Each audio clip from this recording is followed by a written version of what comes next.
Bueno, antes de empezar a nombraros y que subáis, un par de instrucciones básicas, aunque seguro que las sabéis de haber estado aquí desde las 9 de la mañana.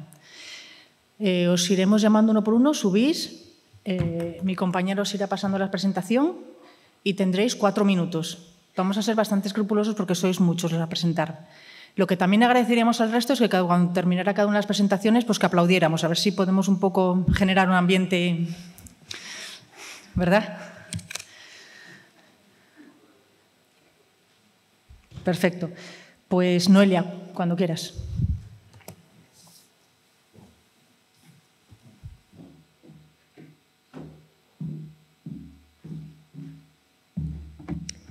Buenas tardes, soy Noelia Aguilera y en lo poquito tiempo que tengamos aquí, de 4 minutos, me gustaría haceros llegar el trabajo que venimos haciendo desde nuestro grupo de investigación desde hace bastante tiempo para realizar mi tesis. Nosotros hacemos investigaciones de la violencia que se genera en las parejas adolescentes y jóvenes, la cual presenta características totalmente diferentes a la violencia en las parejas adultas, ¿no?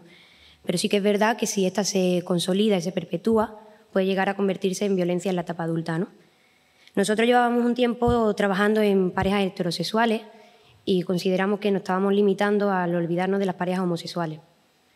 Empezamos a hacer una revisión y nos dimos cuenta de que era un tema vital, que presentaban unos niveles de violencia muy altos y que, por ejemplo, aquí en España no tenemos estudios sobre eso. Todo lo que hemos encontrado son de los Estados Unidos o latinoamericanos. Y como tengo poco tiempo, voy a pasar a comentaros 3 conceptos básicos de mi tesis, que es un poco la línea base, de hecho, ahí viene el nombre. El primero es simetría de género. La simetría de género es una línea de investigación que viene a decir que la violencia es usada tanto por hombres como por mujeres.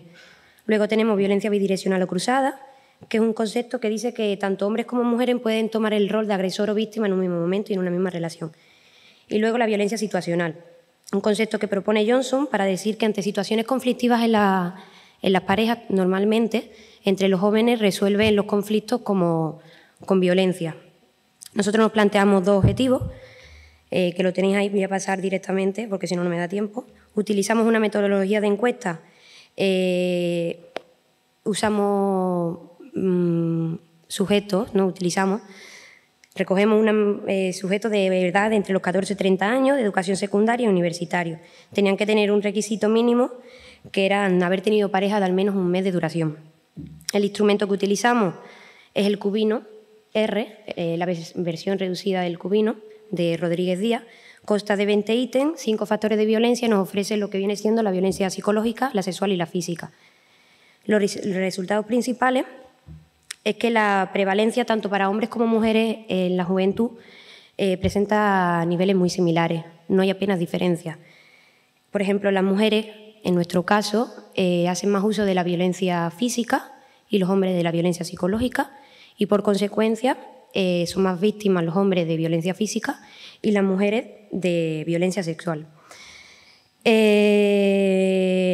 Cuando nosotros pasamos a hacer los resultados con homosexuales, nos dimos cuenta, y creo que es necesario crear un poco voz de alarma en este caso, los niveles que cuando comparamos heterosexuales con homosexuales son brutales, son impresionantes. Todo nos salía significativo, nos quedábamos un poco locos. Y cuando nos fuimos ahondando un poco más en homosexuales, vimos que la mayoría de nuestra muestra presentaba indicadores de violencia, y sobre todo de violencia física y sexual, lo cual nos debe llamar bastante la atención y poner un poco foco en eso. A donde quiero llegar, en modo de discusión y conclusión, que es donde me gusta más, la violencia entre los jóvenes es igualmente perpetrada y sufrida por hombres y por mujeres. Es decir, el rol de mujer víctima, hombre agresor entre los jóvenes actualmente no se presenta, lo cual vamos a tener esa visión. Por otro lado, la direccionalidad de la violencia entre los jóvenes, en nuestro caso, el 65% de la muestra es bidireccional y el 14% unidireccional. Volvemos a lo mismo, no tenemos el rol de hombre agresor, mujer víctima. Son datos bastante llamativos. Respecto a las parejas homosexuales, la violencia que se genera en las parejas homosexuales, debemos tenerlo en cuenta porque me descoloca, ¿eh? Las parejas homosexuales creo que sufren ya los estudios nos lo estaban diciendo, un riesgo incluso mayor que la violencia que surge en las parejas heterosexuales. Para finalizar, creo que la prevención que se está haciendo hasta el día de hoy está muy bien, pero vamos a cambiarla ya. Vamos a cambiarla ya porque las cosas no están saliendo como deberían. Vamos a prevenir con una educación basada en el respeto, sobre todo a utilizar estrategias positivas, tener en cuenta la violencia psicológica, que es de las que más consecuencias tiene para la salud y en la que no se percibe, por tanto no se dan cuenta. Y para terminar, una cita que dice Enrique Echeburrúa, que defender que existen otras tipologías de violencia no implica invisibilizar las diferencias de género, sino no limitarlo exclusivamente a ello. Vamos a tener en cuenta, porque por ejemplo la violencia en las parejas homosexuales actualmente son penalizadas y reguladas y se debería tener en cuenta igual que la violencia en parejas heterosexuales. Es que es un tema muy interesante. Gracias.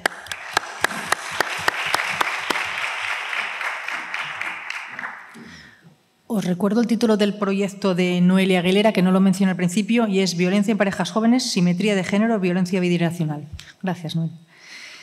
Por favor, Marcos Álvarez, el título del proyecto es Fiabilidad y acuerdo entre jueces en un proceso de concurrencia competitiva de enseñanzas artísticas.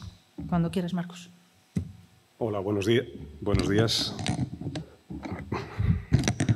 Buenos días a todos. La investigación que vamos a presentar esta mañana se centra dentro de la línea de investigación de evaluación de los sistemas educativos. Está englobada dentro de un marco mayor en el cual se abordan retos metodológicos existentes en las evaluaciones de alto impacto de los sistemas educativos no universitarios.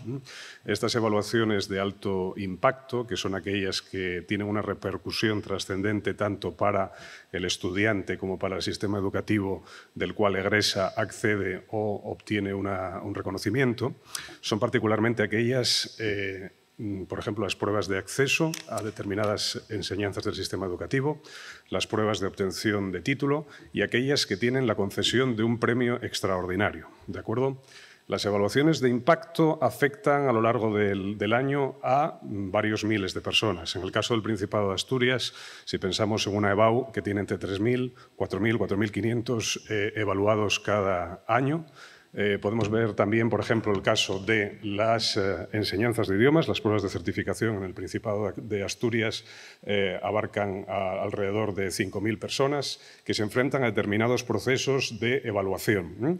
Algunos procesos de evaluación tienen un carácter más objetivo, como son unas pruebas determinadas con un formato de opción múltiple, o, por contra, también existen, y aquí es el objeto de nuestra atención, determinadas producciones de carácter abierto. Todas esas personas que se presentan, por ejemplo, en las 8 escuelas de idiomas del Principado de Asturias a las pruebas de certificación de inglés del nivel B2, que es el más demandado, tienen 5 destrezas, de las cuales 2, las comprensiones, son más del carácter de prueba objetiva, mientras que hay otras 3, como son las expresiones escritas y orales y la recién llegada mediación, que por contra tienen un carácter de producción abierta.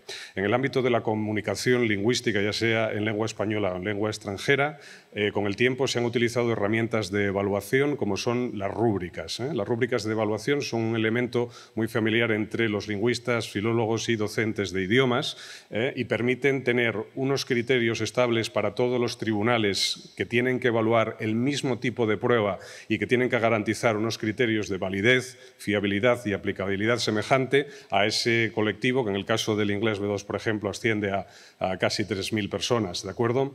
Bien, escrutando qué partes del sistema educativo tenían producciones abiertas, fue de nuestro interés centrarnos en uno de los epítomes más importantes de una producción abierta, que son las enseñanzas artísticas.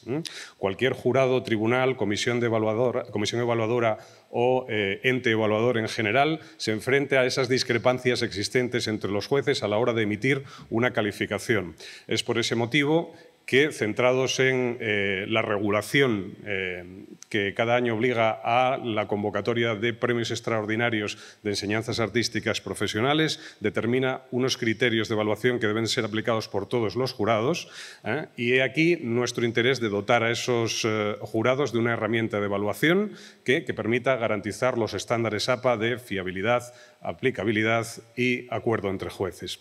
Para ello, la investigación, paso ya al método, contó con un equipo de 3 expertos, de 3 catedráticos superiores de música, que, tomando los 5 criterios establecidos en la regulación, desarrollaron una rúbrica de evaluación. Insisto, la rúbrica de evaluación es una tabla de doble entrada que tienen una dimensión los criterios de desempeño, mientras en otra tienen los distintos criterios aplicables, y que todos ellos redundan en un sumatorio de una puntuación final que luego, a la hora de aplicar la predación, es la que se encarga de otorgar los determinados premios para ese año. Efectivamente, se sometió a un análisis con otro jurado para evitar los sesgos que pudieran haber emanado del trabajo conjunto de esos expertos, y se concluyó con una matriz de datos que fue sometida a una serie de análisis. Se analizó la dimensionalidad para poder luego garantizar la dimensionalidad del constructo que emanaba. Finalmente también se intentó analizar el acuerdo entre jueces y la fiabilidad entre jueces. Las conclusiones emanadas del mismo es que esa herramienta era válida para su aplicación en este ámbito de trabajo y, pues, si bien es cierto que existían algunas limitaciones, como algunos casos de colinealidad, que, bueno, al fin y al cabo no eran lo suficientemente significativos como para poder poner en tela de juicio la herramienta de evaluación diseñada y validada con esta investigación. Y muchas gracias.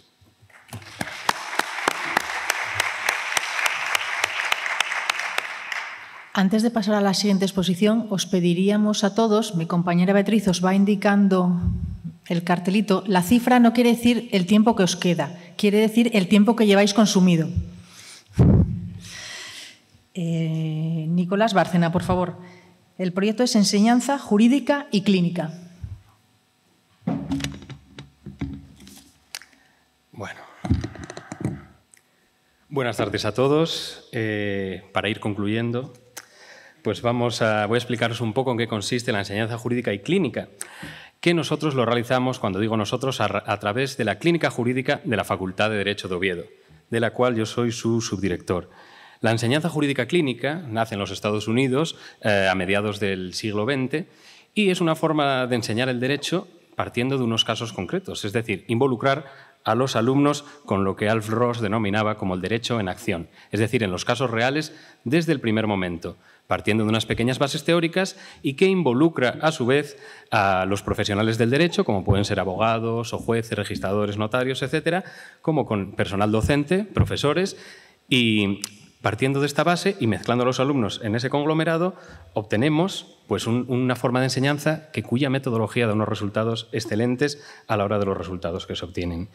Las clínicas jurídicas, concretamente la Clínica Jurídica de la Facultad de Derecho, nace con el afán de obtener 4 objetivos, que son impulsar la responsabilidad social de la Universidad de Oviedo, completar la formación de los alumnos de grado y máster de la universidad, facilitar a los profesionales del derecho cauces para el desarrollo de sus actividades pro bono y proporcionar soporte jurídico, asistencia profesional que facilite el acceso a los derechos y a la protección jurídica en general ante situaciones de vulnerabilidad.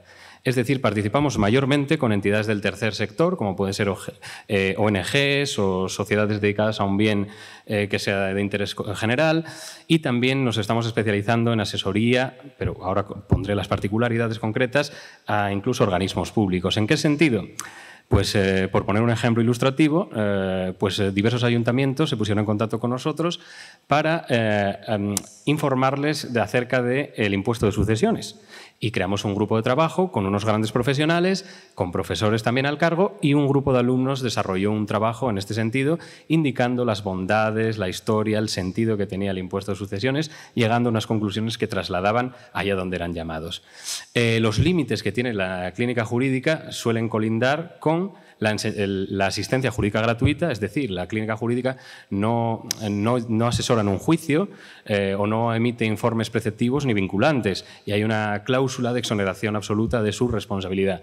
Para que nos entendamos, hay 2 formas principales en las cuales opera la clínica jurídica. Una de ellas es la emisión de informes o actividades en las que realizan los alumnos bajo la supervisión de los tutores académicos y profesionales. Y, por otra parte, aparte de esos informes, está la divulgación, que principalmente pueden ser charlas o actividades que se hacen a veces incluso en colegios o para grupos que lo solicitan en cuestiones que tengan una índole o un cariz jurídico. Como creo que más o menos esta es la explicación de cómo funciona un poco una clínica jurídica, simplemente ahora voy a ilustrar algunos ejemplos de esta actividad. Pues por este último año, a pesar del crecimiento exponencial que hemos tenido en los alumnos que participan en la clínica, hemos podido asesorar a diversas ONGs en cuestiones tributarias, societarias, de cómo podían articular mucho mejor su actividad, el acceso a subvenciones o cómo podían llegar a más gente. Por otro lado, hemos realizado informes muy notables acerca de las condiciones generales de la contratación, en las cuales están insertos todo este famoso tema de las cláusulas suelo, las cláusulas de gastos, cláusulas abusivas en definitiva, y que buscan informar al público en general o a un determinado colectivo. Y bueno, para finalizar, como es un proyecto creciente que tiene relativamente poco tiempo, también animo a todo el mundo a que esté interesado en que la clínica jurídica puede serle de utilidad, que se ponga en contacto con nosotros, simplemente con ver desde la página de la Facultad de Derecho puede encontrar los medios de contacto y, de hecho, algunos de los participantes que hay hoy aquí de la Facultad de Derecho se integran como colaboradores en la misma. Nada más, muchas gracias.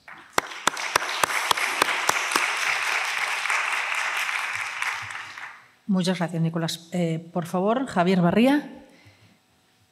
Y el proyecto es Ambiente laboral subjetivo en organizaciones públicas y privadas de Chile. Un análisis comparativo.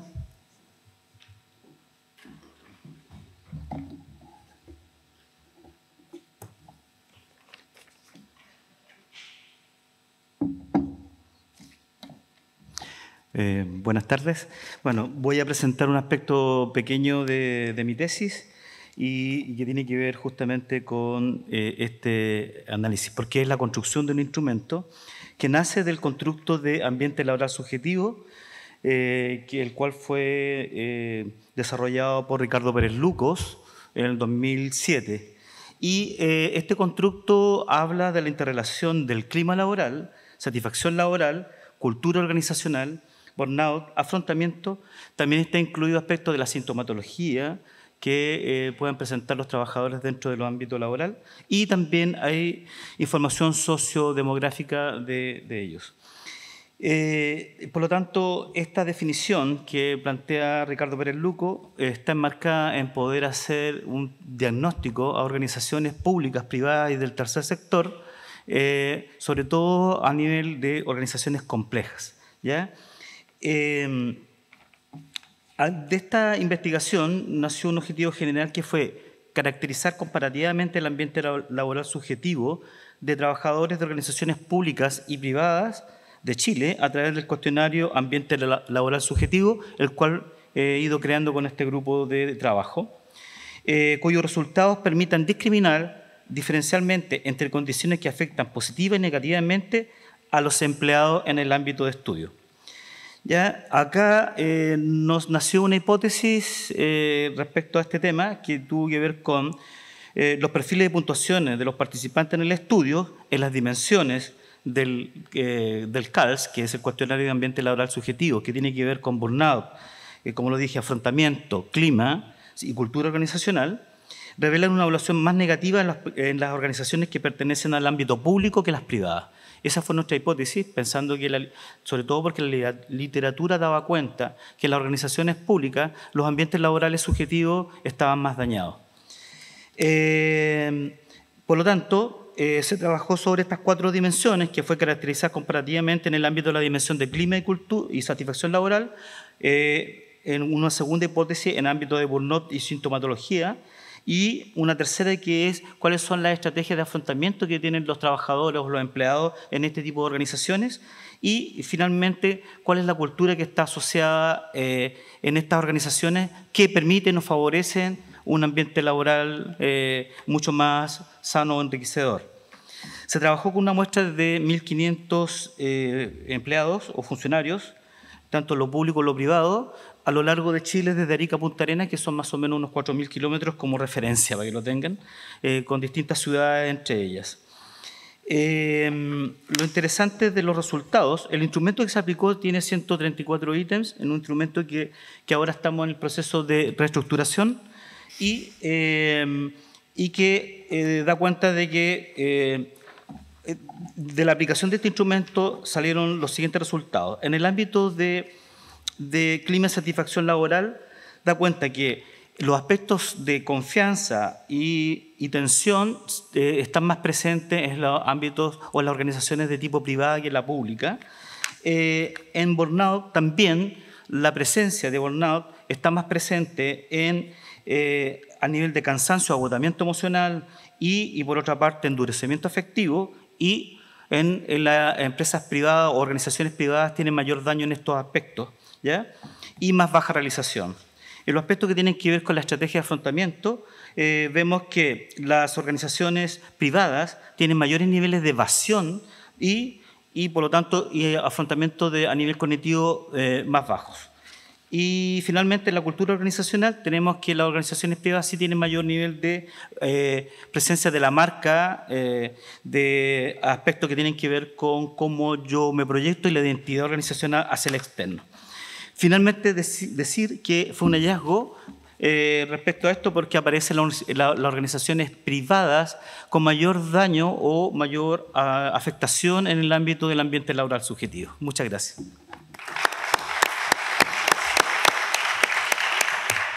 Gracias, Javier. A continuación, Antonio Cervero Fernández Castañón nos presenta el proyecto Estrategias Universitarias y Abandono Universitario. Buenos días.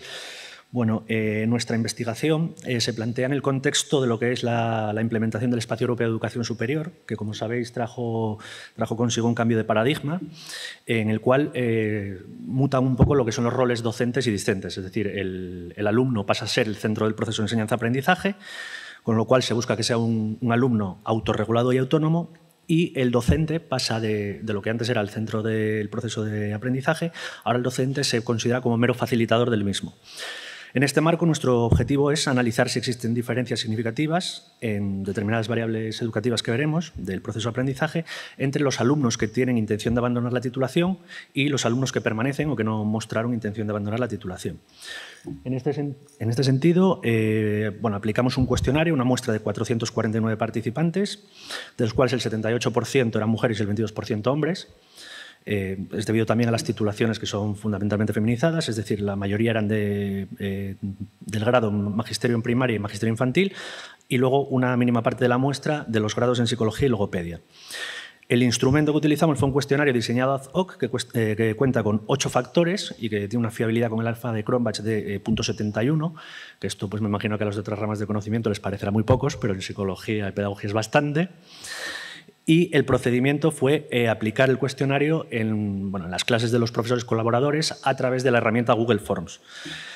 Los resultados, encontramos diferencias significativas en 2 de las variables, que es en la valoración que los propios alumnos hacían del dominio que tenían de las técnicas de estudio y sobre si profundizaban en los conocimientos de las asignaturas, en los conocimientos básicos, y nos encontraron diferencias significativas en otras 2 variables, como eran la asistencia regular a clase y el llevar los contenidos al día, llevar los estudios al día.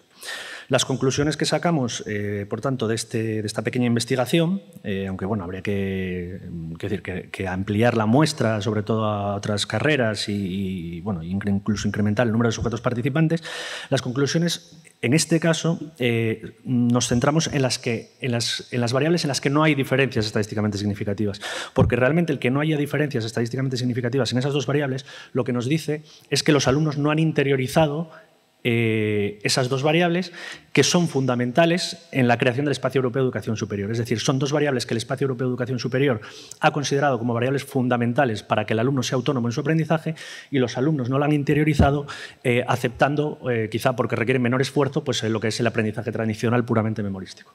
Muchas gracias. Gracias, Antonio. Como empezamos un poco primero la mesa que lo que estaba en el programa escrito, voy a mencionar a la que le tocaría por orden de lista, por si acaso está, ¿vale? Noelia Cuesta. Pues no. Pues Noelia, por favor. El proyecto es la protección jurídica del pasajero en el contrato de transporte aéreo internacional. Gracias. Cuando quieras. Bueno, buenos días a todos.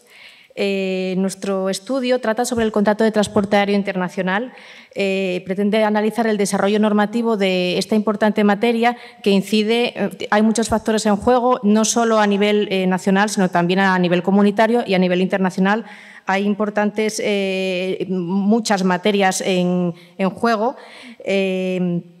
Ha venido experimentando este sector del transporte aéreo de pasajeros un incremento significativo, un aumento en el volumen de contratación en los últimos tiempos, algo que era inimaginable cuando se tuvo lugar el Código de Comercio. Y esto lleva consigo también aparejado el incremento de reclamaciones que se producen a las compañías aéreas por la cantidad de incidencias que van surgiendo. Cierto es que hay una gran cantidad económica que se pierde por falta de reclamaciones en este sentido. Entonces, los problemas que se plantean requieren determinar cuál es el tribunal internacionalmente competente y cuál es el derecho aplicable al marco obligacional entre pasajero y compañía aérea, así como el régimen de responsabilidad de esta. El régimen de responsabilidad del transportista se extiende a un doble ámbito. Existe una responsabilidad respecto del equipaje y también respecto del pasajero. En relación al equipaje se hace una diferenciación entre si el equipaje va facturado o no facturado. En el caso de equipaje facturado, la compañía es responsable aun cuando esté exenta de culpa, no así en el caso del equipaje no facturado, donde solo respondería la compañía si media culpa. En todo caso, es el pasajero el que asume la carga de presentar allí in situ, antes de salir incluso del aeropuerto, la reclamación oportuna, la protesta, a fin de no perder luego el plazo para ejercitar las acciones que le asisten. La problemática también se centra en saber cómo cuantificar la indemnización, cómo calcular la distancia de aeropuertos entre aeropuerto de salida y de llegada, cuál es el lugar de ejecución en el sentido de dónde plantear la reclamación en caso de vuelos con escala, produciéndose, por ejemplo, el retraso en el primer vuelo. Y la casuística, como digo, es muy variada. Es particularmente importante también la ubicación del contrato de transporte, diferenciando que se trate de un contrato mercantil, contrato de pasajes sin más, en donde sería simplemente el comprar un billete de vuelo, a contratar un viaje combinado, en cuyo caso se aplicaría la normativa relativa a defensa de consumidores y usuarios. En el caso de viajes combinados también, valorar la viabilidad e idoneidad de los arreglos alternativos de controversia, como pudiera ser el arbitraje o la mediación. Y en el caso del contrato de pasaje, ver también su inclusión dentro del reglamento Bruselas 1 bis, que es el reglamento 1215, que viene a desplazar al anterior que había, Bruselas 1, el 44-2001, si bien las modificaciones en esta materia concreta de transporte aéreo internacional son mínimas, son prácticamente similares y, de hecho, muchas sentencias aplicables del Tribunal de Justicia de la Unión Europea se pueden aplicar igualmente. Y luego también en el ámbito del derecho aplicable sería el reglamento a nivel europeo, el reglamento Roma 1, 593/2008, que obligan a analizar la situación del pasajero desde la perspectiva general contractual. Bueno, en cuanto a la problemática, básicamente nos encontramos con la denegación de embarque, con la cancelación de vuelo, con el retraso o gran retraso, y luego ya nos iríamos, dejando al margen el equipaje, los casos de muerte o lesión al pasajero. Un caso muy frecuente, el de la denegación de embarque, nos encontramos también con la denegación de embarque que no se aplica, por ejemplo, los derechos del pasajero en el caso de que se deniegue por motivos de salud, de seguridad o por la presentación de documentos de viaje inadecuados. Ahora bien, cuando hablamos de denegación de embarque debido a overbooking, ¿no? Cuando el transportista vende más billetes de las plazas disponibles que hay en el avión, aquí pues al pasajero le asisten tanto una compensación económica en función de la distancia del vuelo, como el derecho a exigir un reembolso o un viaje alternativo, derechos de atención que incluyen comida, refrescos, alojamiento, etcétera. Luego está la cancelación de vuelo, que es también los derechos similares.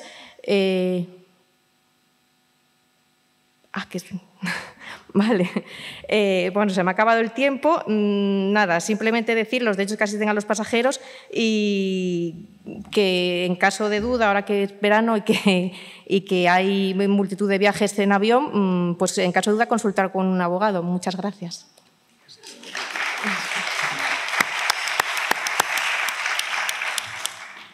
Gracias, Noelia. Simón Fernández Vázquez. No. Pues sí.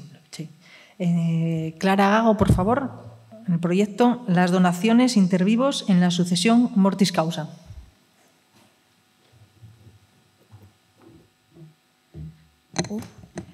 Bueno, muy buenos días a todos. Mi nombre es Clara Gago, soy doctoranda del área de Derecho Civil de la Universidad de Oviedo. Por el poco tiempo que tengo, al que espero ajustarme, y por la diversidad o variedad de disciplinas, si consigo lograr que entendáis el título de mi tesis, ya sería, vamos, me voy de encantada. Las donaciones intervivos en la sucesión mortis causa. En el derecho de sucesiones, conforme al Código Civil, el principio fundamental es que toda persona puede otorgar testamento y designar las personas que quiere que se adjudiquen sus bienes al momento de su muerte. Como principio general es muy bonito, pero es relativamente falso. Toda persona que tenga hijos, padres o, en su caso, un cónyuge, no va a poder disponer de todos sus bienes, sino que va a tener la institución legitimaria, las legítimas, que le imponen un claro límite en cuanto a la porción económica que va a recibir esa persona que libremente quiere designar el testador. Y este límite no solo es mortis causa, es decir, post-mortem o una vez fallecido, sino también intervivos. Ejemplo, a mi hermano le pagan mis padres un máster carísimo, porque es muy buen estudiante, y a mí me dejan el máster de la abogacía en la Universidad de Oviedo. Económicamente, aunque también sea un máster muy bueno, relativamente es muy diferente. ¿Qué pasa? Que mi hermano con 20 años recibe una cuantía económica que yo no he recibido. Al momento del fallecimiento de mis padres, ese máster, yo, jurista, le voy a decir, amigo, yo voy a recibir más dinero que tú, porque tú ya recibiste hace 40 años el máster en alimentación y productos químicos, o algo así. ¿Qué quiero decir? Que al final las donaciones tienen mucha importancia en el momento de fallecimiento de una persona. Y al final, y como intenté plasmar en el póster, que lo tenéis si no fuera, es esto a lo que va a repercutir mi tema de tesis, que la cuota hereditaria de una persona sea mayor o menor, que yo vaya a recibir más o menos bienes, porque mi padre o mi madre o un ascendiente me dio más o me dio menos en vida. Por tanto, al final, en sucesiones no solo es importante el impuesto, que también en Asturias tiene mucha relevancia, sino también lo que en lo que mi departamento trabaja, que es el patrimonio de las personas al momento de su fallecimiento. Y ya creo que... pues muchas gracias.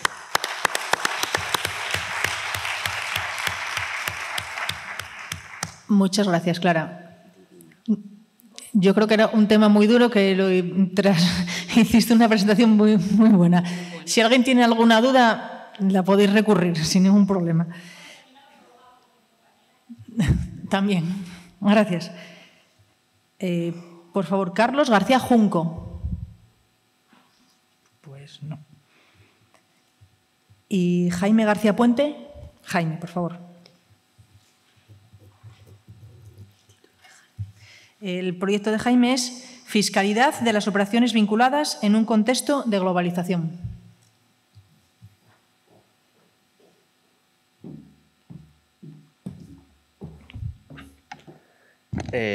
Buenos días a todos. A mí me gustaría presentar las líneas generales de mi investigación en el marco del programa de doctorado en Derecho y más concretamente dentro del ámbito o del área del Derecho Financiero y Tributario. Este versa sobre la fiscalidad de las operaciones vinculadas, que desde un punto de vista técnico pues presenta una enjundia considerable, por tanto trataré de ajustarme al tiempo de exposición establecido y hacer la exposición lo más liviana posible.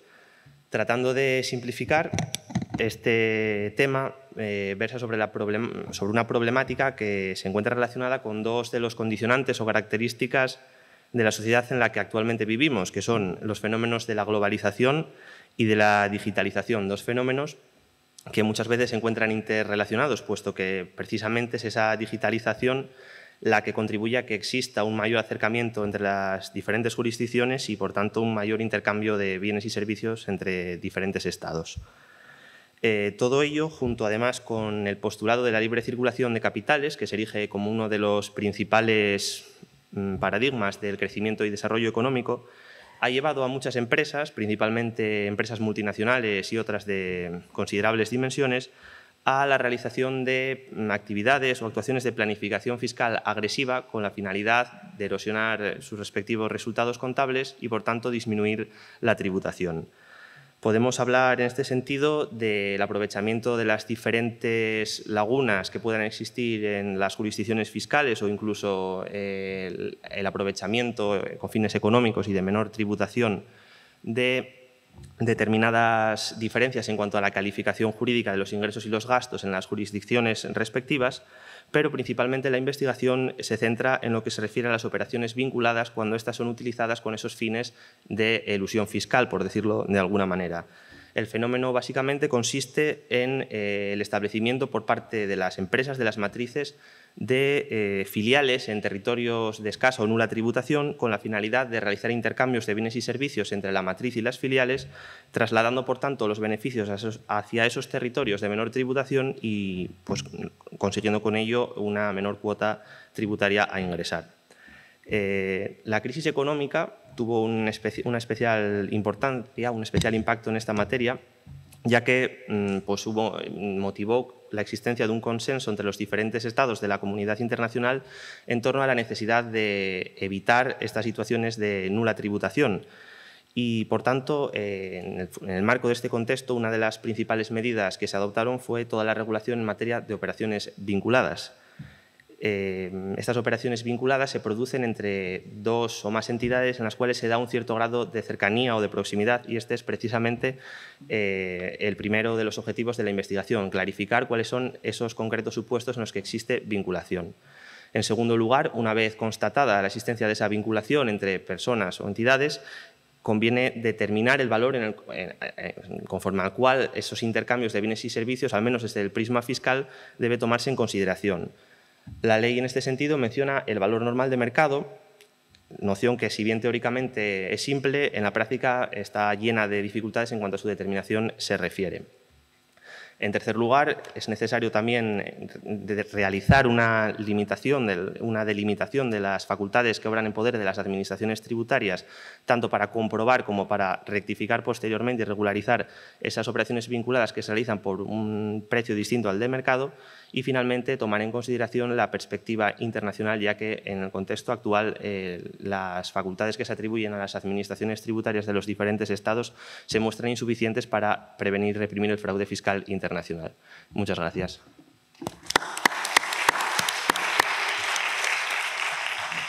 Muchas gracias, Carmen. Pablo, por favor. El proyecto de Pablo Garmen es Intervención con videojuegos educativos para mejorar el autoconcepto.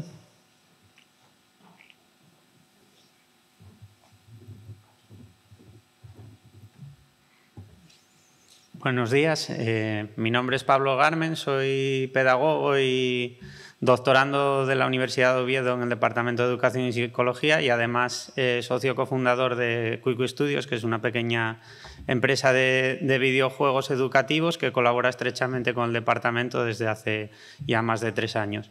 Nuestra investigación se centra en el diseño, desarrollo y validación de una herramienta digital para evaluar e intervenir las dificultades de aprendizaje a través de los videojuegos y el póster que presentamos en estas jornadas hoy muestra una pequeña parte de estos resultados de investigación. Concretamente, se presentan los resultados de una pequeña intervención de 6 meses con nuestras 2 herramientas en una muestra de 50 alumnos y alumnas con dificultades de aprendizaje.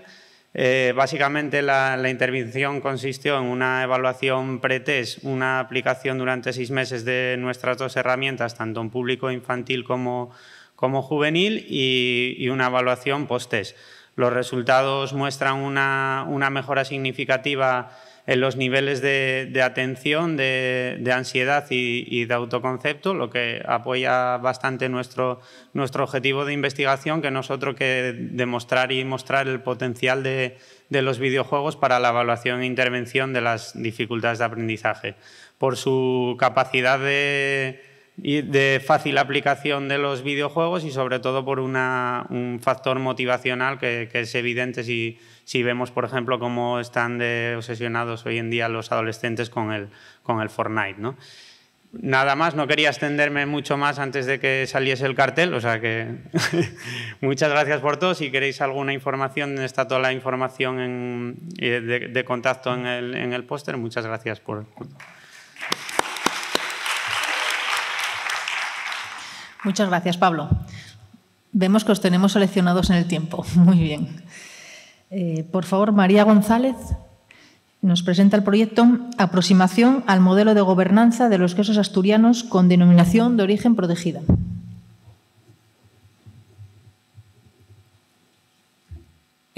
Hola, gracias. Bueno, buenas tardes a todos y a todas. Yo voy a explicaros, me llamo María González, este es un poco el esquema de mi tesis doctoral que estoy realizando en el Departamento de Sociología de la Universidad de Oviedo, concretamente en el grupo de Sociología de la Alimentación. Un poquitín para...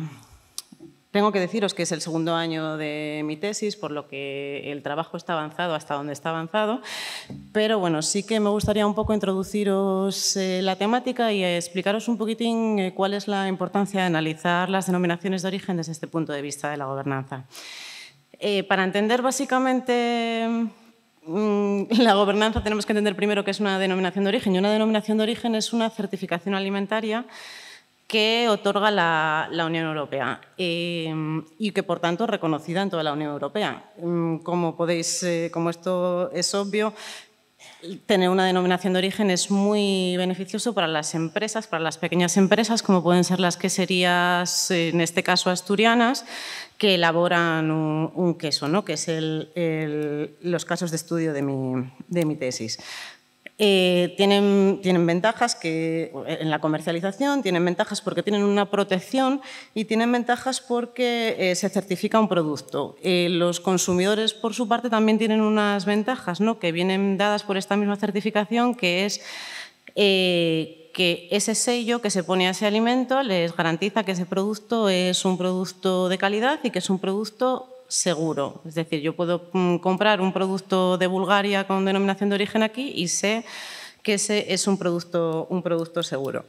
¿Qué es lo que ocurre? ¿Cuál es la particularidad de las denominaciones de origen? Que tenemos, por un lado, una certificación que tiene titularidad pública, porque solo la administración pública puede solicitarla. Yo, como empresa, no puedo solicitar una denominación de origen, tiene que hacerlo una administración, que en el caso de Asturias es la Consejería de Medio Ambiente, la que ostenta la titularidad de esta marca, pero al mismo tiempo ese producto los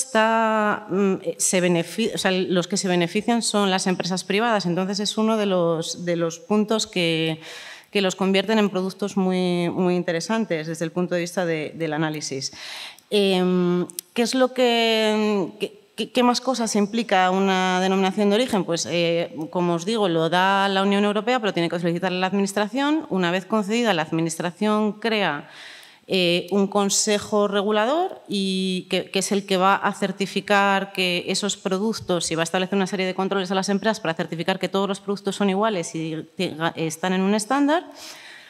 Y después tenemos unas empresas miembro, en el caso de mi estudio, como podéis ver ahí, son queserías, que se adscriben voluntariamente para producir ese producto según esas condiciones.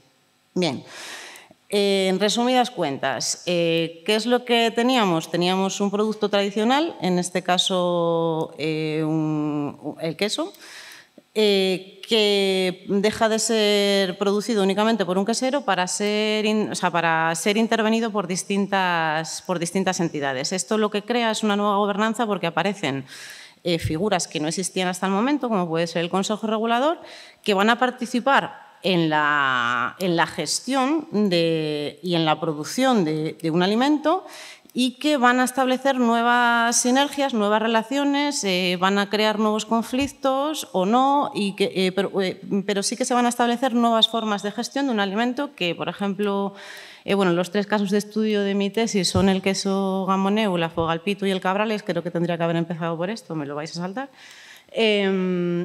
Y, bueno, por ejemplo, la Fogalpito pues, llega produciéndose en esta región desde el siglo XVIII. Y ahora tenemos una nueva gobernanza. Bueno, básicamente un poquitín es eso, ¿no? Entender que hay nuevas figuras, hay nuevas formas de gestión. Y que solamente deciros que eso, que el estudio está basado en esos 3 quesos y como es sociología, pues está basado en una metodología cualitativa y para ello hemos realizado 51 entrevistas dentro de las denominaciones de origen, que son las que estamos analizando. Nada más. Muchísimas gracias. Muchas gracias, María, por tu presentación, pero no sé si darte las gracias por tocar este tema a estas horas. Bueno, continuando con las presentaciones, por favor, Arlene Dantas. El título del proyecto es A descriminalización do aborto en casos de estupro, unha perspectiva a partir dos direitos humanos no Brasil. Lo primero que te pediría es que repitieras el título, pero correctamente, si no te importa. Buenos días a todos y a todas. Mi nombre es Arlene, yo soy doctoranda de Derecho. Mi tesis doctoral es sobre medidas cautelares en el ámbito de la violencia de género, un estudio comparado de la violencia en Brasil y España. Bueno, pues mi trabajo que va a ser presentado aquí ahora hace parte de una investigación que estoy desarrollando en una movilidad internacional en Brasil. Y el título lo voy a repetir para que vosotros puedan comprender. La descriminalización del aborto en casos de violación, una perspectiva a partir de los derechos humanos en Brasil. Este proyecto de investigación se centra en confrontar la criminalización y la despenalización del aborto en los casos de violación en Brasil, considerando la legislación actual, así como la Declaración Universal de los Derechos Humanos, y además presentar dentro de esos estudios unas consideraciones con respecto al sistema de defensa y protección de los derechos humanos de la mujer. A tal respecto, cabe señalar cómo el actual gobierno en Brasil pretende discutir y proponer un cambio en la legislación vigente que resguarda a la víctima de violación en optar por la interrupción del embarazo, con base en un discurso de ideología religiosa y conservadora, lo que desde luego configura una doble violación de los derechos humanos de la mujer mediante un contexto de violencia sexual. Metodológicamente, esta investigación busca refletir sobre la complejidad y los avances en la discusión sobre la legalización del aborto en Brasil, con énfasis en la interrupción del embarazo en caso de violación. Por tanto, fue desarrollado un estudio teórico que contó con libros, publicaciones académicas y noticias vinculadas en fuentes gubernamentales que permitiese conocer aspectos jurídicos, políticos y sociales con respecto a la discusión sobre este tema en Brasil. Cabe resaltar que esta investigación deriva de campos científicos diversos, teniendo en vista que el tema de la legalización del aborto es discutido por estudiosos de varias áreas en el campo de conocimiento. Bueno, el tema que versa sobre confrontar entre la criminalización y la despenalización del aborto está latente con respecto a una discusión en el actual gobierno de Brasil. Actualmente, el aborto provocado es un crimen previsto en Código Penal de Brasil. Sin embargo, hay algunas opciones que está permitido y dentro de esas opciones es el caso de estupro, violación. Sin embargo, el gobierno actual pretende lanzar un proyecto que pueda revogar esta lei já promulgada que defende a mulher em casos de violações. Com base nesses estudos, buscamos apresentar algumas estratégias e dialogar com o governo para tentar que, se acaso este projeto de lei seja aprovado, podemos apresentar de forma científica e de forma basada com a realidade e diante de todas as vulnerabilidades das mulheres, o retrocesso que será em nossa legislação. Já lo sei que tenho um pouco de tempo, né? Este tema é muito largo, é polêmico, pero também me gostaria informar que dentro del aspecto de la violencia sexual, Brasil está considerado uno de los peores países con altos índices de violación. Y también me gustaría informar que dentro del país, la ciudad, las provincias, los estados con mayor índice de violación sexual registrado con fuentes del mapa de la violencia publicada en 2018 son, estás muy pequeño, pero lo voy a decir sin mirar. São Paulo está en primer lugar con un índice de más de 10.000 registros anual. A continuación viene el estado de Santa Catarina, Minas Gerais y Roraima, de entre otros que están ahí disponibles en los datos. Y bueno, pues como ya no tengo más tiempo, pues aquí concluyo esta ponencia y si lo tienes alguna duda, pues tienes mis contactos, podemos hablar y dialogar sobre el tema. Muchas gracias.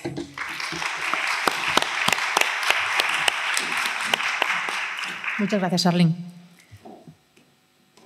Por favor, Andrea Menéndez nos presenta el proyecto Ciudadanía y Lugar, geopolíticas cotidianas en la periferia del espacio económico europeo.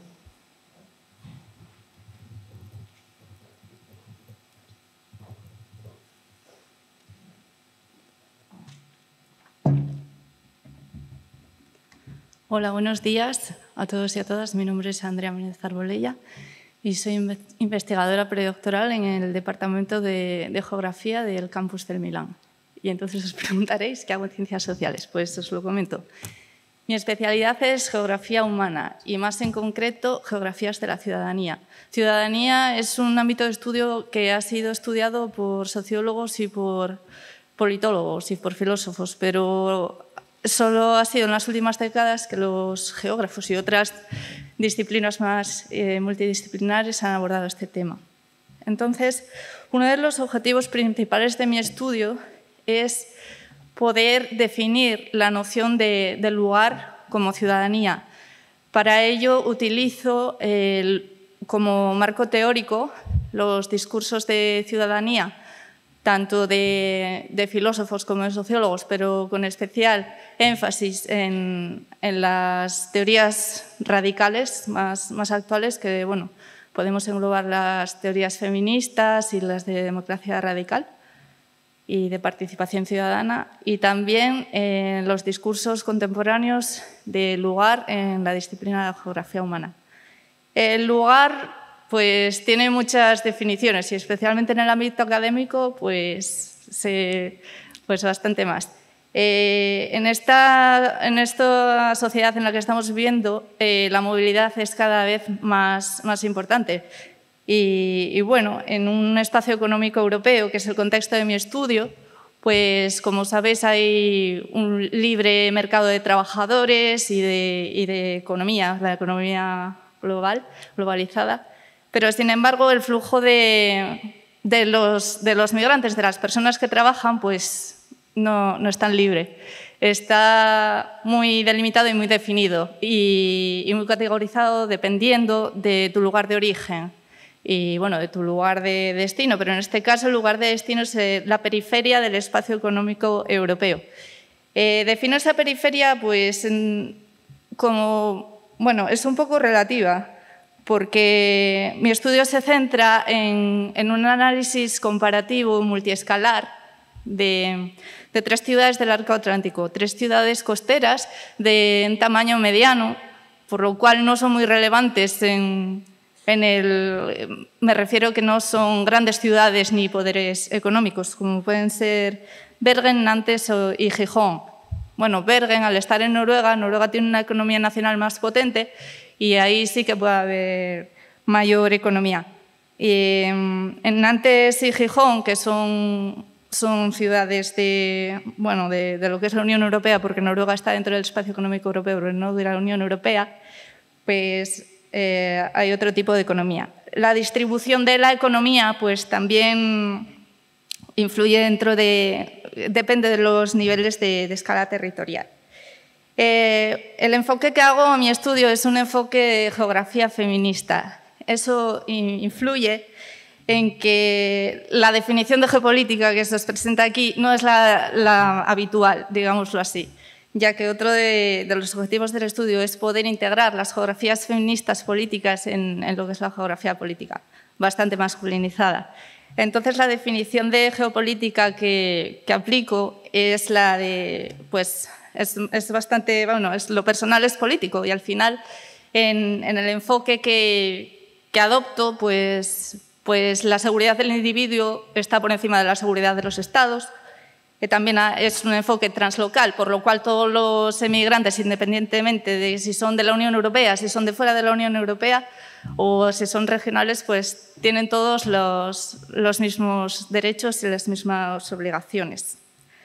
Y bueno, simplemente decir que la metodología es cualitativa, basada en observación y en participación etnográfica, con entrevistas y también grupos focales de discusión.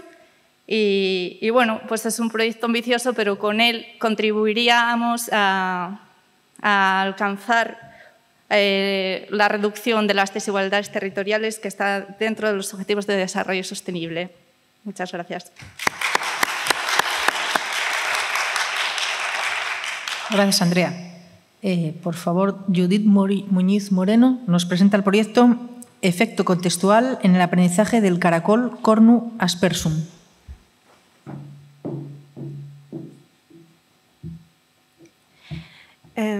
Buenos días a todos. En este proyecto se presentan dos experimentos en los que se muestra cómo el contexto afecta al aprendizaje en el caracol Cornu aspersum. En el primer experimento, que se denomina renovación de la respuesta extinguida por un cambio de contexto, o también conocido como renewal, a los sujetos se les expone un estímulo que es emparejado con un estímulo incondicionado, de tal forma que se produce el condicionamiento. Posteriormente, a la mitad de los sujetos se les expone ese estímulo condicionado en ausencia del estímulo incondicionado, en el contexto en el que se realizó el condicionamiento, mientras que para la otra mitad esto se hace en un contexto diferente, y en ambos grupos se produce la extinción de la respuesta. Finalmente, a todos esos sujetos se les vuelve a exponer ese estímulo condicionado en el contexto del condicionamiento, y como se puede observar en el gráfico de barras, representados por la barra negra, aquellos sujetos que fueron extinguidos en un contexto diferente al del condicionamiento presentan una mayor recuperación de la respuesta condicionada, y esto se conoce como renewal. Por otra parte, en el estudio de la especificidad contextual en la inhibición latente, los sujetos fueron asignados a 4 grupos. De esos grupos fueron definidos por 2 variables. Una, la preexposición, si fueron o no preexpuestos al estímulo condicionado. Y, por otra parte, al contexto, si esa preexposición se realiza en el mismo contexto que el condicionamiento o en un contexto diferente. De este modo, como se puede observar en el gráfico de líneas que tenéis a la derecha, esos resultados se pueden concluir de la siguiente forma. Los sujetos que fueron preexpuestos al estímulo condicionado en el mismo contexto en el que se realizó el condicionamiento muestran un retraso de la adquisición del aprendizaje, y esto se conoce como inhibición latente. Sin embargo, si esa preexposición al estímulo se realiza en un contexto diferente, no se produce ese retraso en el aprendizaje. Por lo tanto, no se produce inhibición latente. Y esto se conoce como especificidad contextual de la inhibición latente. ¿Qué conclusiones podemos sacar de estos estudios?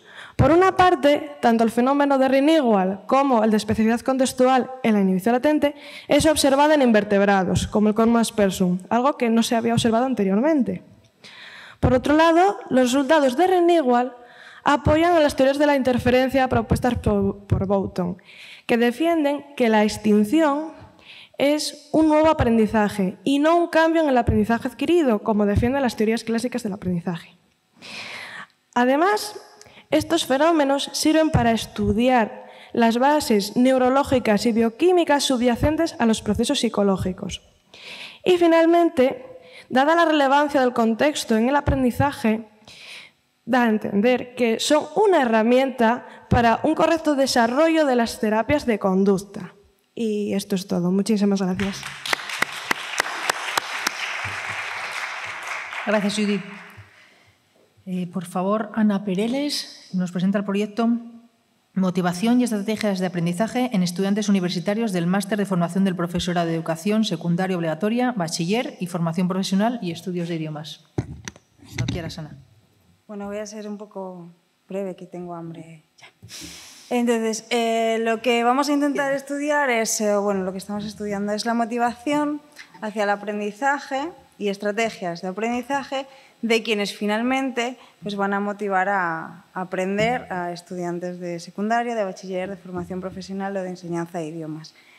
A través de un cuestionario de autoinforme, que está validado bueno, a nivel internacional, pero no para estudios de máster.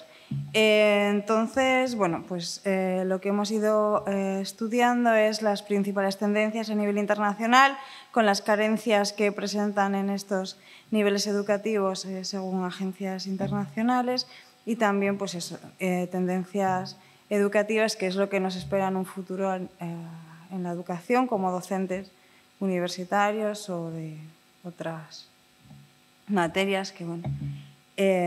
Entonces, fundamentalmente lo que intentamos con esto es que los estudiantes universitarios sean un poquito conscientes de cómo llevan a cabo sus propios procesos de aprendizaje, cómo las universidades necesitan tener en cuenta la motivación del propio estudiante universitario para poder luego elaborar esos sistemas, esos currículum de cada una de las asignaturas, de las titulaciones, partiendo siempre del principal cliente, que es el estudiante universitario, y sin los cuales no sería posible la educación universitaria. Entonces, bueno, estamos estudiando esto. También hemos hecho un timeline muy interesante sobre la evolución de la formación inicial a los profesores y formadores de bachiller, secundaria y formación profesional a lo largo de la historia en España, y el acceso a nivel europeo es interesante, pero bueno, consideramos eso, que es bastante importante, sobre todo para que como estudiantes universitarios y como futuros docentes o que formemos parte de comisiones universitarias tengamos siempre muy presentes lo que plantea el alumno y no nos olvidemos que siempre fuimos estudiantes. Ya está. Vale, muchas gracias. Gracias. Gracias, Ana. Por favor, Gustavo Ramos nos presenta el proyecto Clasificación de los daños procedentes de las enfermedades relacionadas con el amianto. Bueno, buenos días a todos. Vamos a jugar pro obra, ¿no? Si la compañía tiene hambre voy a intentar ser breve. Mi tesis doctoral se enmarca en el programa de Ciencias Jurídicas de la Universidad de Granada y versa sobre la tutela judicial efectiva de los daños ocasionados por la exposición al amianto. Es un método deductivo, lo centro en el sector naval de la comarca de Ferrol. Como habréis observado, no tengo acento de Granada, entonces, como he trabajado muchos años en los astilleros y soy técnico de prevención, pues el método deductivo se basa en la aplicación del derecho teórico y buscar una tutela para los daños acaecidos en este astillero. ¿Por qué Ferrol? En los años 2008-2010, no sé si conocerán o conoceréis el tema del amianto, pero entre 2008 y 2010 Ferrol se situó a la cabeza de Europa, desgraciadamente, por las mayores tasas de mesotelioma pleural, que es un cáncer específico del amianto, de toda Europa. Ferrol, estamos hablando, si sabéis más o menos dónde está, estamos ahí en la esquinita de todo, y bueno, situarnos a la cabeza de Europa por esto, pues merecía ser objeto de estudio. La aplicación del derecho a una realidad concreta me dio pie a estudiar, por una parte, lo que se está haciendo, que es acudir a la vía civil para resarcir los daños ocasionados por este mineral, por el amianto, y por otro lado, formular una hipótesis que es la que entiendo yo que debería de adoptarse, que es acudir a la vía penal para proteger a los trabajadores, aunque sea ahora, a los derechos de los trabajadores que han sido expuestos. En esta comunicación es muy complicado ajustarse a 4 minutos para esta presentación, intentaré que no me saquen ningún cartel incluso. De manera sintética, es la parte inicial de la exposición de esta exposición al derecho civil, ¿no? El derecho civil, como sabemos, nos habla de unos tipos de daños que hemos convenido más o menos en que pueden ser patrimoniales o extrapatrimoniales. Como dice la palabra, los patrimoniales afectan a la masa patrimonial, los bienes o derechos de las personas, de los trabajadores o no trabajadores afectados en este caso. Y luego el articulado del Código Civil establece que los patrimoniales pueden ser directos o indirectos, ¿no? Sin profundizar mucho por aquello de sintetizar, que afecten directamente al patrimonio, pues tema daños y perjuicios se puede ver claro, pero que afecten indirectamente al patrimonio, estaríamos hablando del lucro cesante, ¿no? De lo dejado de percibir por ocasión de unos daños en derecho civil en general, vuelvo a repetir. Por otro lado, los extrapatrimoniales, en contraposición, se refieren a los que afectan a la esfera de la personalidad de la persona, que serían daños morales o daños corporales directamente, ¿no?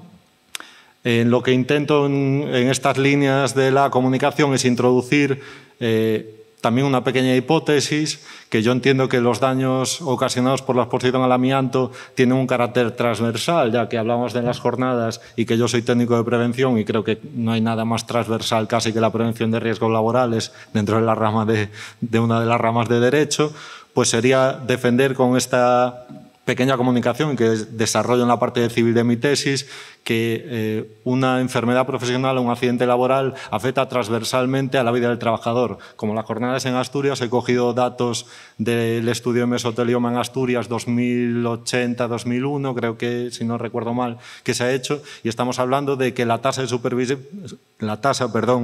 supervivencia en 24 meses es 0. Es decir, nadie sobrevive 2 años después de que se manifiesta la enfermedad.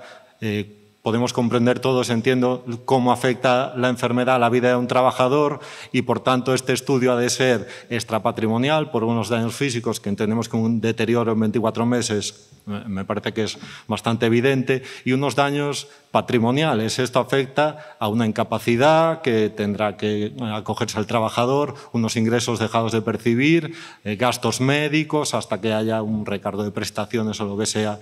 Y es un poquito las 4 líneas que intento reproducir en esta comunicación. Y nada más. Muchas gracias. Gracias, Gustavo. Susana Sánchez nos presenta el proyecto El empleo de escalas de clasificación de software como necesidad en el campo de la educación y las TIC. Hola, buenos días. Bueno, nuestro trabajo es un proyecto que forma parte de una tesis doctoral más amplia en la que buscamos diseñar, de alguna forma, un protocolo basado en programas educativos que permita mejorar la competencia en comunicación lingüística del alumnado en situación de desventaja sociocultural. Hemos visto que en este alumnado, con estas características, se presentan grandes carencias en este sentido y manejamos la hipótesis de que una mejora a nivel de competencia en comunicación lingüística repercutirá en una mejora en el resto de competencias y, además, en un incremento de la motivación hacia el aprendizaje. Hoy en día, el empleo de las TIC y de los software educativos en educación es cada vez más común, cada vez más generalizado. Sin embargo, lo que nos encontramos en los centros educativos muchas veces es un uso quizá aleatorio, puntual, de alguna forma no sistemático de este software, y eso dificulta un poco ajustar si los objetivos que nos planteamos al utilizarlo son realmente al final conseguidos después de un proceso de utilización de este software. Entonces, pretendemos dotar de un rigor científico mayor a todos estos procesos y para ello consideramos que es fundamental partir de unas escalas de clasificación de software donde se recojan unos criterios que permitan ponderar cada uno de estos programas educativos de alguna forma para decidir si realmente son programas educativos potentes y permiten conseguir los objetivos planteados. Como objetivos de este proyecto dentro de la tesis doctoral nos planteamos llevar a cabo una revisión documental de las escalas de clasificación de software disponibles, comparar escalas en cuanto a características recogidas, representatividad de cuestiones de interés y utilidad, seleccionar una escala de referencia para llevar a cabo la clasificación y selección del software educativo disponible, seleccionar finalmente el software que obtenga puntuaciones más elevadas en esta escala de referencia. En cuanto a la metodología, como ya he comentado, ha sido una revisión documental de escalas de clasificación de software disponibles. Hemos partido de autores de referencia, como por ejemplo Cabero, y hemos tenido en cuenta escalas que recogieran de alguna forma más criterios educativos o pedagógicos y no tanto tecnológicos, aunque sí que es verdad que hay que tener en cuenta ambos criterios. En cuanto a las evidencias, hemos encontrado que efectivamente este modelo de cadenas es un modelo muy completo, se basa en modelos de clasificación de software previos y además presenta innovaciones importantes como evaluar si el software permite trabajar el aprendizaje cooperativo, adaptarse a diferentes usuarios, la posibilidad de evaluar los valores que se van trabajando en el alumnado. Entonces, aporta de alguna forma criterios que el resto de clasificaciones no aportaban hasta este momento. Como conclusiones fundamentales, podemos establecer que el coger una escala de clasificación de software nos ha permitido llevar a cabo un cribado y quedarnos con 7 programas educativos que son los que vamos a implementar en nuestra intervención. Esperamos que esto repercuta en esa mejora en la competencia en comunicación lingüística y como objetivo quizá final o ambicioso nos gustaría conseguir de alguna forma dotar de mayor rigor científico a todos estos protocolos o estas estructuras instruccionales y al final comenzar a introducir en el campo de la educación de alguna forma pues, estructuras o protocolos que sean empíricamente validados. Y hasta aquí he llegado con mi exposición y muchas gracias. Gracias, Susana. Por favor, Lucía Menéndez nos presenta el proyecto Competencias transversales y empleabilidad en el grado de Ingeniería Informática, metodología y buenas prácticas de carácter dual e inclusivo. Cuando quiera, Lucía. Hola, buenos días a todas y a todos. Y nada, comentaros que este trabajo doctoral parte de una inquietud personal, pero bueno, esta inquietud personal deriva pues, de mi experiencia en el área de formación y empleo y mi relación con empresas del ámbito tecnológico y las inquietudes que ellos me transmitían respecto a que las personas recién graduadas en tecnología pues presentaban un desarrollo de competencias tecnológicas, o sea, más técnicas, muy alto, pero no tan alto en otras competencias que, claro, que desde el ámbito de los recursos humanos son imprescindibles, ¿no? Entonces me hablaban de competencias como comunicación, toma de decisiones, flexibilidad, adaptabilidad, que no las veían tan desarrolladas en las personas recién tituladas, ¿no? Entonces, partiendo de esta premisa, realizamos una revisión bibliográfica y una revisión de estudios y se constataron dos cosas, pues que existe un consenso en cuanto a la importancia de las competencias transversales para la empleabilidad, un consenso tanto desde el punto de vista académico, empresarial, incluso de organización de distintos organismos internacionales, pero sí que es cierto que también se constataba que no existe una alineación entre el desarrollo de competencias en el ámbito académico y las competencias que se demandan posteriormente en el mercado de trabajo, ¿no?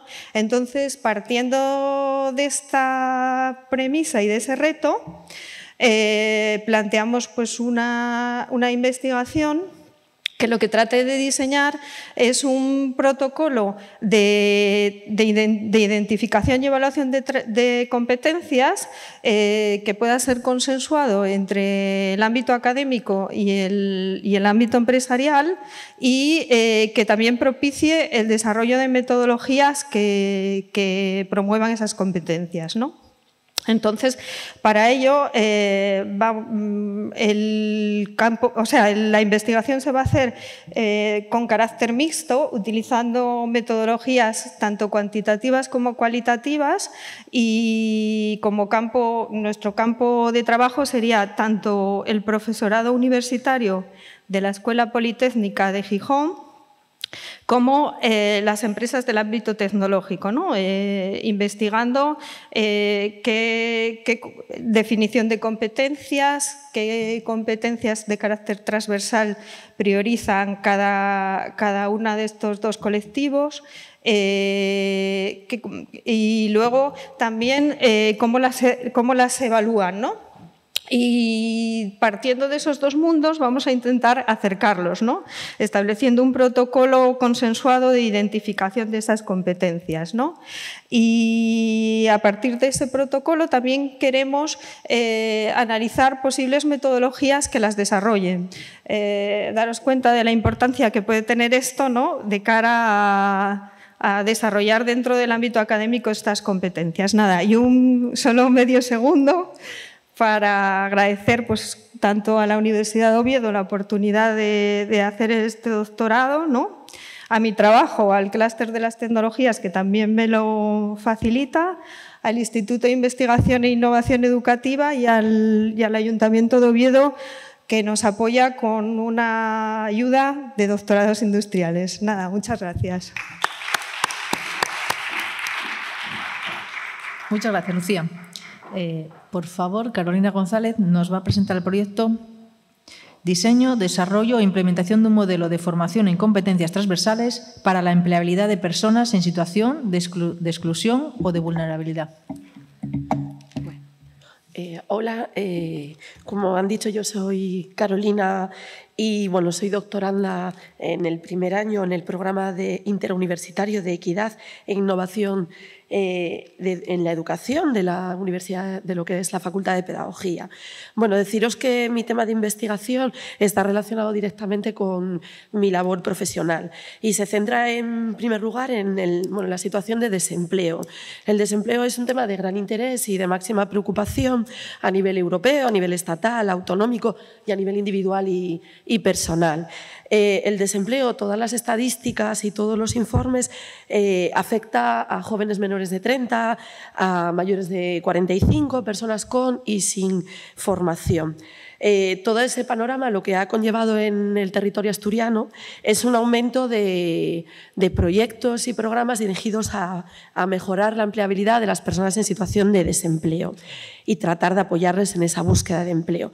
Pero todos esos proyectos están realizándose con la mejor de las intenciones, pero cada uno desde una perspectiva muy particular y muy desde el punto de vista de la propia organización que lo dirige.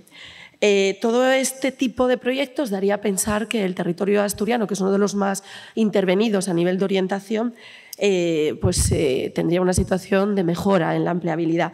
Sin embargo, recogiendo dos de los mayores implicados en el proceso, las empresas, que reflejan que a pesar de ser un territorio con gran intervención, sigue existiendo una necesidad en el desarrollo de competencias a la hora de acceder al empleo y a la hora de mantener dicho empleo.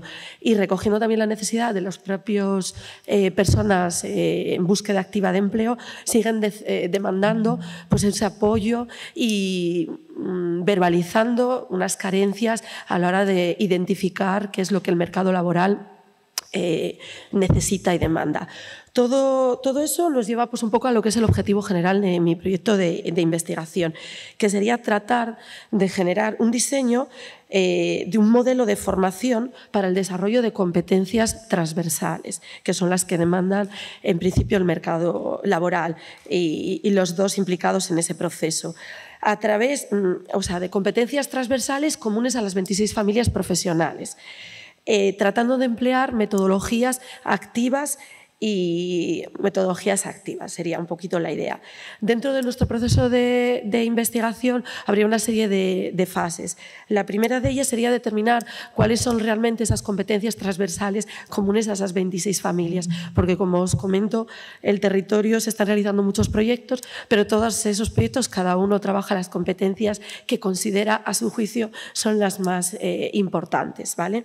Una vez que se determinen esas competencias transversales comunes a esas 26 familias, tratar de determinar o conocer la opinión de las personas que están implicadas en el proceso. La primera de ellas, las propias personas desempleadas, a través de instrumento de historias de vida, en el que podamos recoger pues, momentos críticos en esos procesos de búsqueda de empleo, ¿vale? Recoger información también a través de grupos de discusión de profesionales implicados directamente en esos proyectos de mejora de la empleabilidad y analizar programas que ya se están realizando utilizando metodologías activas. Todo ello con el ánimo de crear nuestro propio modelo y poder implementarlo en un grupo de personas en situación de desempleo y de ahí poder extrapolar una serie de premisas de manera de tener un modelo mucho más riguroso y podamos obtener resultados pues, mucho más interesantes. Pues nada, muchísimas gracias y nada más. Hasta luego. Muchas gracias, Carolina. El último proyecto a presentar es el de Carlos Magadán y el título es El proceso de adoctrinamiento yihadista en Occidente, de la radicalización a la movilización terrorista. Bueno, muchas gracias. Buenas tardes a todos y a todas. En primer lugar, me gustaría situaros un poco en el contexto de mi investigación. Actualmente, el terrorismo yihadista es una de las grandes amenazas para la seguridad internacional. Lo hemos visto en todos los países de nuestro entorno, lo hemos visto también en España. En los últimos años hemos visto una movilización yihadista sin parangón, con muchísimos ciudadanos europeos que se han desplazado a territorios en conflicto como Siria e Irak para combatir en la yihad. También hemos visto muchos sujetos que se han radicalizado en Occidente, en nuestros países, y han cometido atentados en sus propios territorios. Y bueno, esto nos lleva a valorar esto como una amenaza pues, de las más graves, sin duda.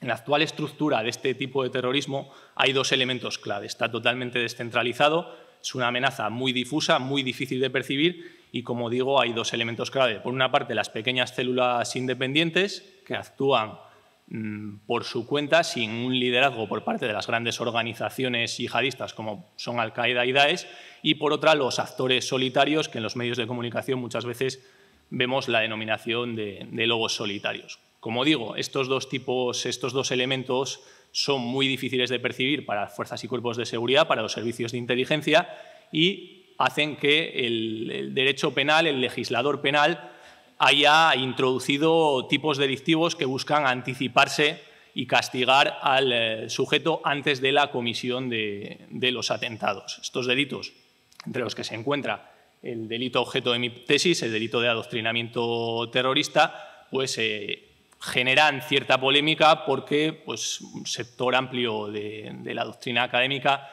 entiende que colisionan con derechos fundamentales y con las garantías y principios del derecho penal clásico. Por eso, el objetivo que me he planteado pues, es introducir un modelo o marco general, una herramienta analítica que pueda ser utilizada en las pruebas periciales que habitualmente demandan las autoridades judiciales para comprender en un procedimiento penal cómo se desarrolla, si realmente se ha consumado el tipo delictivo y desarrollarlo de manera que se respeten esos principios y garantías del derecho penal clásico y que no haya una colisión con derechos fundamentales como pueden ser la libertad ideológica, la libertad religiosa o la libertad de expresión, de tal manera pues, que no se confunda a cualquier persona, que no se pueda detener y enjuiciar a cualquier persona que por un interés académico, de investigación o por mera curiosidad acceda a contenidos yihadistas, pero que no sea ni mucho menos un terrorista, sino que precisamente solo se pueda castigar a esos potenciales terroristas. Para ello, el diseño de la metodología empleada, he estudiado las principales teorías sobre los procesos de radicalización violenta y a través de ello, pues tratándolo de adaptar al marco penal español, he diseñado un modelo o marco general, una herramienta analítica que consta de 4 etapas y en las que se ve la evolución de los sujetos desde esa fase inicial, esa etapa de tensión donde empiezan a sentir atracción por una ideología yihadista, hasta los primeros contactos, esa apertura cognitiva con la ideología, pasando por el adoctrinamiento, donde ya hay un contacto permanente, un contacto intenso con esa narrativa. Hasta aquí, hasta esa tercera etapa, el derecho penal no debe intervenir, Estamos en el ámbito del sujeto radical desde el punto de vista ideológico-cognitivo, y finalmente esa cuarta etapa, donde ya se produce, hay que acreditar esa movilización terrorista, ese paso a la acción, donde ya el radical, ese ámbito ideológico, pasa al ámbito conductual y el sujeto ya está dispuesto a pasar a la acción, sacrificando en muchos casos su propia vida. Se trata, ya para concluir, de un modelo marco general que trata de adaptarse tanto a los procesos que se desarrollan en solitario como a los procesos que son inducidos por un agente radicalizador que adoctrina al sujeto, y partiendo de la base de que cada caso, cada proceso, se trata de procesos dinámicos, procesos muy complejos, es diferente, pero sí que sirva de pauta, de guía, de herramienta analítica a los investigadores para tratar de demostrar si realmente el delito de adoctrinamiento terrorista se ha consumado.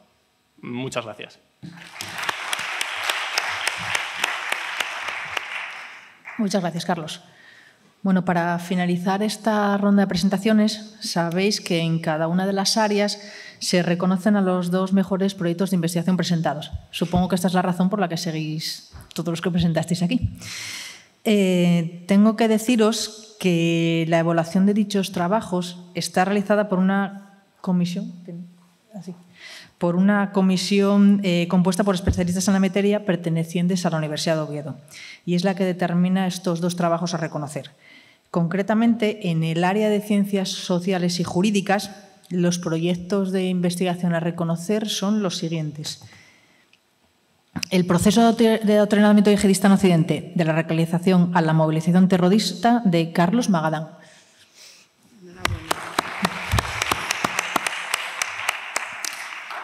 Y el segundo es el proyecto presentado por María González, cuyo título es Aproximación al modelo de gobernanza de los quesos asturianos con denominación de origen protegida.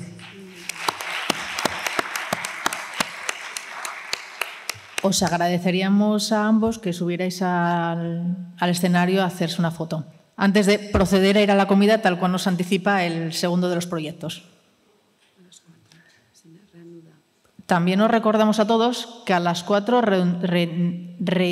reanudaremos, debe ser la falta ya de energía y alimentación, reanudaremos las 8ª Jornadas Internacionales Transversales de Doctorado. Os esperamos a todos entonces. Gracias.